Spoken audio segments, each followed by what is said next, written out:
विविध अभियांत्रिकी कामं आणि देखभाल दुरुस्तीसाठी रेल्वेच्या तिन्ही मार्गावर उद्या मेगा ब्लॉक घेण्यात येणार आहे। मध्य रेल्वेच्या सीएसएमटी ते विद्या विहार दरम्यान, हार्बर मार्गावर कुर्ला ते वाशी दरम्यान आणि पश्चिम रेल्वेच्या बोरिवली ते गोरेगाव दरम्यान हा मेगा ब्लॉक घेण्यात आला आहे। अटल सेतू मॅरेथॉनसाठी 13 तास बंद राहणार आहे। रात्री 11 ते उद्या दुपारी 1 वाजेपर्यंत अटल सेतू बंद असेल। MMRDAकडून उद्या मुंबईमध्ये मॅरेथॉनचं आयोजन करण्यात आले आणि त्यामुळे वाहन चालकांना पर्यायी मार्गाचा वापर करावा लागणार आहे असं आवाहन करण्यात आलं आहे। सोलापूरच्या अक्कलकोटमध्ये बोरामणी ते खडकी या रस्त्याच्या कामाला तर सुरुवात झाली। या रस्त्याचं मजबूतीकरण आणि काँक्रिटीकरणाच्या कामाचं उद्घाटन आमदार सचिन कल्याण शेट्टी यांच्या हस्ते करण्यात आलं। मुख्यमंत्री ग्रामसडक योजनेतून हा रस्ता बनवण्यात येतोय।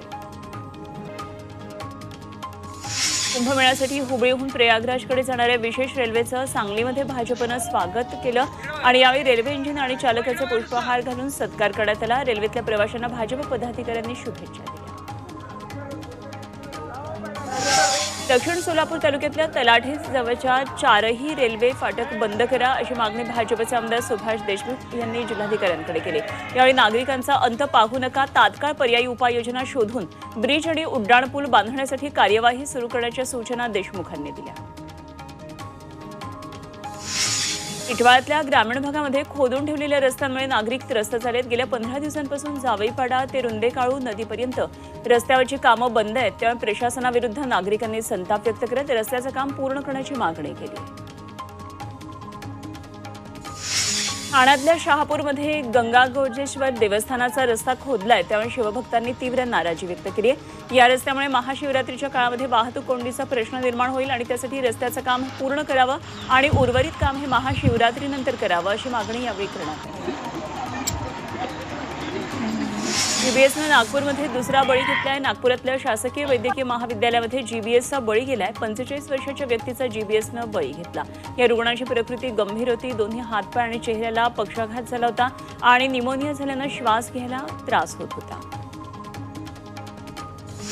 मुंबईतल्या केम रुग्णालयामध्ये रुग्णांचे हाल होतात। एका रुग्णालयामध्ये खाटेवर 2 रुग्ण ठेवल्याचा धक्कादायक प्रकार समोर आलाय।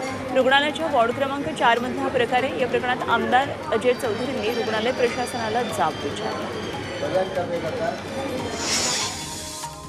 ऐन फेब्रुवारीमध्ये मुंबईकरांना आता उन्हाच्या झळा बसू लागल्या। शिमग्यापूर्वीच मुंबईचा पारा वाढायला सुरुवात झाली आहे। रात्र थंड आणि दिवस उष्ण अशा काहीशा हवामानानं मुंबईकर सध्या बेजार झालेत।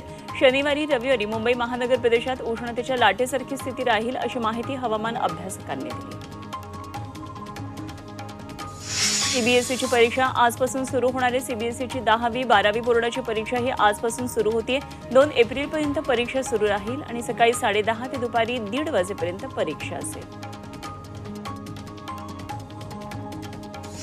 चांदीला आता नवी झळाळी मिळाली आहे। चांदी थेट लाखापार पोहोचली आहे। चांदीच्या दरात 2000 रुपयांची वाढ झाली आहे आणि चांदी प्रति किलो आता 1,01,970 रुपयांवर पोहोचली आहे। पुढच्या काळामध्ये चांदीमध्ये आणखी दरवाढ होण्याची शक्यता आहे। डाळींच्या दरामध्ये मोठी घसरण झाली आहे। 2 महिन्यामध्ये 50-60 रुपयांची दरामध्ये घसरण झाली आहे। डाळीच्या उत्पादनामध्ये वाढ झाली आहे, त्यामुळे भाव आणखी कमी होण्याची शक्यता आहे। आगामी काळामध्ये आवक वाढण्याचाही अंदाज वर्तवला जातोय। थकीत पाणीपट्टी न भरल्यास पाणी बंद करण्याचा इशारा जलसंपदा विभागानं पुणे महापालिकेला दिला। जलसंपदा विभागाची 726 कोटींची पाणीपट्टी महापालिकेनं थकवली आहे आणि ही रक्कम त्वरित भरावी, अन्यथा 25 फेब्रुवारीपासून शहराला धरणांमधून दिलं जाणारं पाणी टप्प्याटप्प्यानं कमी केलं जाईल असा इशारा दिला आहे।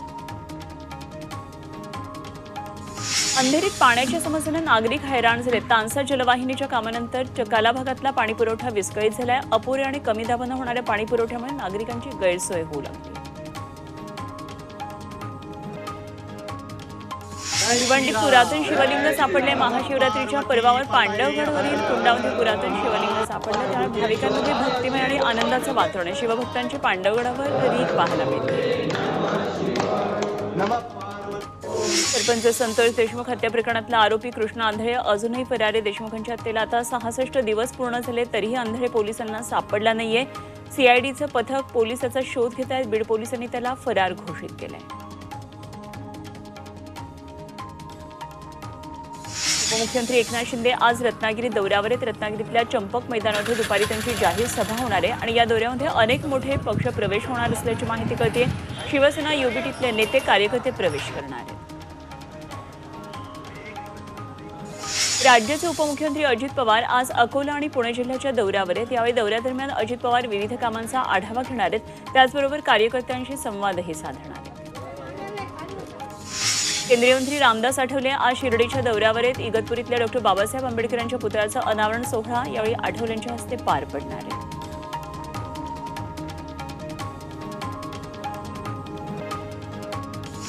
नाशिकमध्ये उपमुख्यमंत्री एकनाथ शिंदे आणि नाशिकचे पोलीस आयुक्त संदीप कर्णिक यांच्यात 5 ते 10 मिनिटे चर्चा झाली। एकांतातल्या चर्चेचं कारण मात्र अस्पष्ट आहे। एकनाथ शिंदेंना सोडण्यासाठी आलेले आमदार पदाधिकारी एका बाजूला आणि दुसऱ्या बाजूला पोलीस आयुक्त आणि एकनाथ शिंदे यांच्यामध्ये चर्चा झाली। नंदुरबारमध्ये नगरपालिका आणि जिल्हा परिषदेच्या निवडणुकीसाठी नवीन मतदारांच्या नावाची नोंदणी सुरू झाली आहे। गेल्या 10 महिन्यांमध्ये 52,000 मतदारांनी नोंदणी केलेली आहे आणि येणाऱ्या स्थानिक स्वराज्य संस्थांच्या निवडणुकीसाठी नवीन मतदारांच्या नावांची नोंदणी करण्यात येते। साताऱ्यातल्या मेढा आगाराला नवीन बसेस मिळाल्यात। राज्याचे सार्वजनिक बांधकाम मंत्री शिवेंद्रराजे भोसले यांच्या उपस्थितीमध्ये नवीन बसेसचा लोकार्पण सोहळा पार पडला। यावेळी मंत्री शिवेंद्रराजेंनी प्रवाशांसह बसमधून प्रवास केला। नवीन बसेसमुळे दुर्गम भागातल्या नागरिकांना फायदा होणार आहे। सोलापुरात शिवजन्मोत्सव मध्यवर्ती महामंडळाकडून शिवजयंती साजरी करण्यात आली। यावेळी शिवमूर्तीची प्रतिष्ठापना करण्यात आली। यानंतर जोरदार घोषणाबाजी करत भगवा ध्वज फडकवत शिवरायांना मानवंदना देण्यात आली।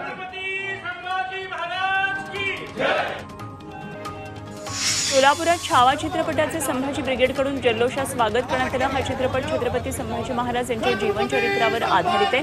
तर फर्स्ट डे फर्स्ट शो पाहण्यासाठी संभाजी ब्रिगेडच्या कार्यकर्त्यांसह शिवप्रेमींनी मोठी गर्दी केली। अहिल्यानगरमध्ये शिवजयंतीच्या पार्श्वभूमीवर स्वच्छता मोहीम राबवण्यात येते। राष्ट्रवादी पक्षाच्या कार्यकर्त्यांनी स्वच्छता मोहीम हाती घेतली आहे। या मोहिमेमध्ये राष्ट्रवादीचे नगरसेवक, कार्यकर्ते आणि पदाधिकारी मोठ्या संख्येने सहभागी झाले। बदलापुरातल्या घोरपडे मैदानात 16 फेब्रुवारीला भीम महोत्सवाचं आयोजन करण्यात आलं। या महोत्सवामध्ये आनंद शिंदेंच्या भीम गीतांची सुमधुर मैफल रंगणार आहे। यावेळी बदलापूरकरांसाठी समाज प्रबोधनासोबत मनोरंजनाची मेजवानीही असणार आहे।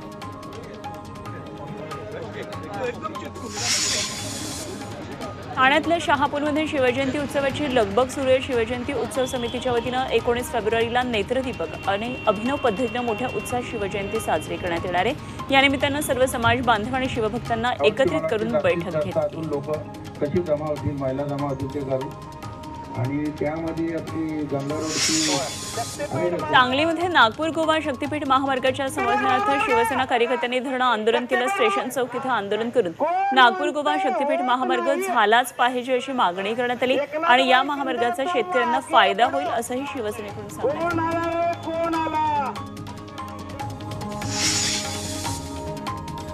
कर थकवणाऱ्या मालमत्ता धारकांना मुंबई महापालिकेनं दणका दिलाय। चांदिवलीमध्ये 178 कोटींची मालमत्ता महापालिकेनं जप्त केली आहे।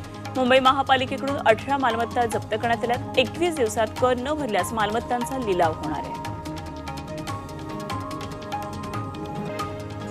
मुंबई विमानतळावरून 6,28,00,000 रुपयांचं सोनं जप्त करण्यात आलं आहे। DRIनं सोनं तस्करी प्रकरणात 3 इराणी नागरिकांना अटक केली। प्रवाशांकडून तब्बल 7 किलो सोनं जप्त केले। महसूल गुप्त संचालनालयानं ही मोठी कारवाई केली।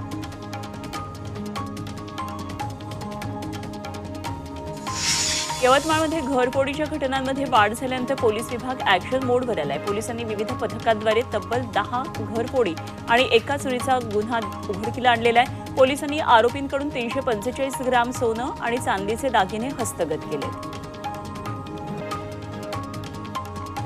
नंदुरबारमध्ये हवामानात सातत्यानं बदल होत असल्यानं पपईच्या पिकाला याचा फटका बसतोय। पिकांची काळजी कशी घ्यावी असा प्रश्न शेतकऱ्यांना पडलाय। दरम्यान सूर्यकिरण पपई फळावर पडू नये यासाठी गोणपाट लावून पिकांचं आता संरक्षण करण्यात येते।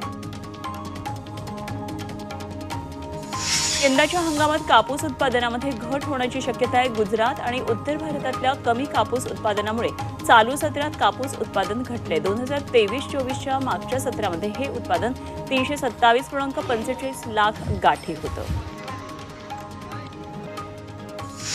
ठाण्यातील शहापूरमध्ये एका महिलेनं अर्धा एकर शेतीमध्ये भेंडीची लागवड केली आहे। या पिकातून 2 महिन्यामध्ये लाखांचं उत्पन्न मिळणार असल्याचं या शेतकरी महिलेनं म्हटलंय। तसंच या शेतातली भेंडी बाहेर देशातही एक्सपोर्ट होते।